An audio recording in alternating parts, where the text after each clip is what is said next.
All right. Hello, entities of the internet. Um, I just wanted to give a brief progress update from the month of May. Ooh, uh, because it's the end of the first week of June, basically, which is also the last week of May. Um, so let's see, where are we and where are we going? Let's do a recap. I think we could walk through the let's walk through the engineering log videos and just talk a little bit about where we've been and where we're going. So, all right. So you'll recall that just to set the stage. Remember, we're building Alice, right? That's what this is about. So Alice is going to be our developer assistant, our cross project, cross repo developer assistant, who allows us, who, um, yeah, basically, yeah. The point being, we can apply overlays to be cross project, cross organization, or granular on like the level of granularity around applying policy to build or runtime for any given code base, right? And remember, we're not so much focusing on code bases anymore because uh, we don't really care what language anything is written in, right? We care about the architecture, because Alice will, I mean, code is code, right? So we can just write some serialization code for the underlying whatever language it needs to be in, right? It's just bindings. So okay, um, let me try this again. Okay, so uh, recap month of May. So we're building Alice. We suspect that the DID and peer DID format gives us everything that we need to it provides us with a uh, primitive, a storage, a serialization primitive, right, that allows us to then uh, serialize and deserialize from arbitrary uh, representations into this common representation, right? And so why is this why are we playing around with this stuff, right? Why are we investigating this? Well, this primitive, uh, the properties of the primitive are identifier, right?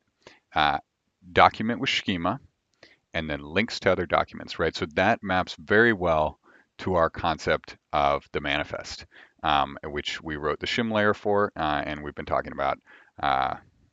I mean, I don't know how long we've been talking about the manifest. It's been about a year or at least. Well, let's see, when was, okay, so this was December. But yeah, I think, no, December, yeah, December we were talking about the manifest. Um, but yeah, oh, we've been doing the second party. So the second party stuff was even before the, oh yeah, so we've been doing the second party stuff for a while. So basically what we were doing is we were like, okay, well, we need to split out the plugins, right? Um, eh, you know, this isn't all over the map update. The moral of the story is we're building Alice. So far, so good. Um, don't have a lot of finished finished products yet, but we did a lot of conceptual ground laying. We've done some thinking in this thread. Many of us have conversed on the topic. We're playing with ideas. We're feeling this thing out. And we've explored our general Web3 landscape as the because that seems like a good way to go, because then the Web3 landscape would provide the community seems to be uh, enthused about providing Web 2 to Web 3 proxies, right? So if we just speak Web 3, they'll show up and do the Web 2 to Web 3 for us. It sounds like, right? That sounds like that's the deal, and obviously will help. So It's a community effort. So then beyond that, right? So that's our serialization format. But beyond that, right, we're going to leverage that serialization. We're going to leverage that serialization format, propose it as an option, right, for um, for the general methodology, which is to describe uh, the overall architecture of an arbitrary application, right? And why do we want to do that? Well, we want to do it because we want to analyze, and if we can analyze, then Alice can analyze, and if Alice can analyze, then she can put together alternate programs, right? So, and she can potentially understand intent, right? And so next week on Saturday at 2:30 p.m. Oh, right now. So a week and a day from today, John Whiteman and I will be presenting on living threat models. John will uh, take us on a deep dive of the situation around threat models and how our threat models are currently dead threat models, right? And how we might bring our threat models to life. And then I'll touch on a bit, about how Alice can help bring those to life, right? And we'll be bringing Alice to life along the way. So um, that's out of order. Um, okay. What else? Oh yeah, we potentially discovered time travel, um, in a way. I mean, to be honest. Okay. Um, anyway, so yeah. Uh, and then we also, figured out how to integrate the system context. Well, we got clarity. So we got clarity on what is the system context, right? The system context is the upstream, the overlay, and the orchestrator. And so uh, remember, our overlays are our ways of essentially doing like programmatic forks of upstream with dynamic policy based on context. And so that was fun. And then we also got into, oh yeah, we also explored potential architectures for distributed CI/CD, leveraging attestation of build artifacts and source code via hardware security modules, aka TPMs, and how that might pair with a DID-based architecture and a pure DID-based architecture. Let's see. So, oh, look, there's this video. And then we did a lot of frantic work on the system context. So, most of this month was spent planning. That was the intent. Obviously, we hope to get a lot of work done as well, but it ended up being mostly planning, which is fine. That was what it was supposed to be.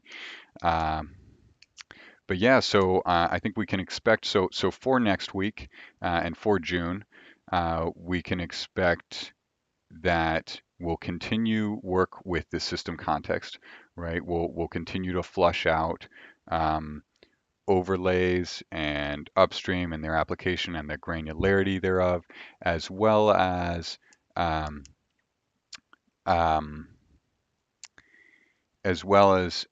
getting a start on generating something more than just raw feature data, and you know some maybe some living threat models, right? So that can describe uh, the a code base and that Alice can generate for us. Um, uh, I really would love to serialize to peer DIDs. Hopefully, now that we have the system context and if we can figure out how to get the system context chain happening, then hopefully we can jump into deserialization very quickly.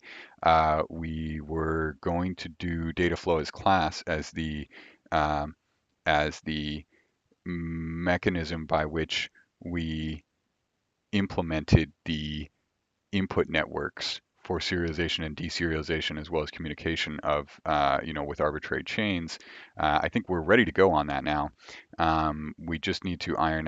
There's a little bit of ironing out that needs to be done on the deployment environment, but I think we got the default deployment environment, so we can always just throw a data flow in there without specific operations. So I think we're pretty much ready to roll on that. Um, let's see. So yeah, so we should go try once we get, I think we should just go do that. That should be one of the first things we do. Let's go do that. Um, okay, so where's the code? Before I get ahead of myself, this always happens. So, okay, where were we? Yeah, we were trying to tie together the CLI. I think if I don't stop trying to tie together the CLI next week, someone tell me to stop doing that because I'm getting a little bit too in the weeds, and I'm trying not to, but you know, it can be easy to convince yourself sometimes that it's a good idea. So yeah, other than that, I think hopefully we see some serialization and deserialization and communication with different chains, and then hoping to see series. Well, we started with that, so I don't want to. I hope to see that. Um, hoping definitely going to see a living threat model of some kind get generated. Um, and what else are we looking at for June here? Oh, we're gonna look at yeah, I want to look at that TPM stuff and that key architecture off the DID. So we're gonna have to serialize and deserialize. So we'll fix the system context. Okay, so just to recap, where are we going? That's right. So for next week, and for yeah, so for next week, we'll publish the uh, open architecture set of ADRs, which will workshop into a RFC probably by late July, August timeframe. I'd like to see us RFC that, um, and which will cover, the methodology, uh, of which serialization to DIDs and pure DIDs is one serialization mechanism. But generally, the methodology will be focused on manifests, right? And this idea of, uh, what are our touch points? What's the schema? And then what are the side effects in an asynchronous nature? And so one of those could be basically immediate return value, essentially. Um, or error conditions that derive from that, which would be asynchronous. So yeah, so open architecture ADRs next week, living thread models next week, um, and then probably pure DID. So more getting into system context a little more the week after, hopefully um, connecting a few more connecting some system context links, and then towards the end of June we might get into serialization and deserialization, even though I want to do that immediately now. So I'd really like to see us trade the flows on top of TB Dex. Uh, so that will require serialization and deserialization. So if anybody wants to jump on that TB Dex trading, please reach out if you haven't already, or reach out again if because I haven't heard, and we'll try to get that organized. So then, following the RFC, we'll try to parallelize work streams. So it would be really great if we could get this all done within the next year or two. Um, just because, why wait? So, reach out if you want to get involved, and hopefully there'll be some, better commenting ability than the thread. But for now, we've just got the thread, so I'm hoping to dump this. You all have seen me try to go through and dump this several times now, so um, there's always something else. So it will be dumped by next week. But so if you want to comment before then, please throw any thoughts or comments in the thread. Everything is valuable. We really need to flesh everything out. Great. All right. Well, thanks everyone, and I'll see you on the internet or in reality.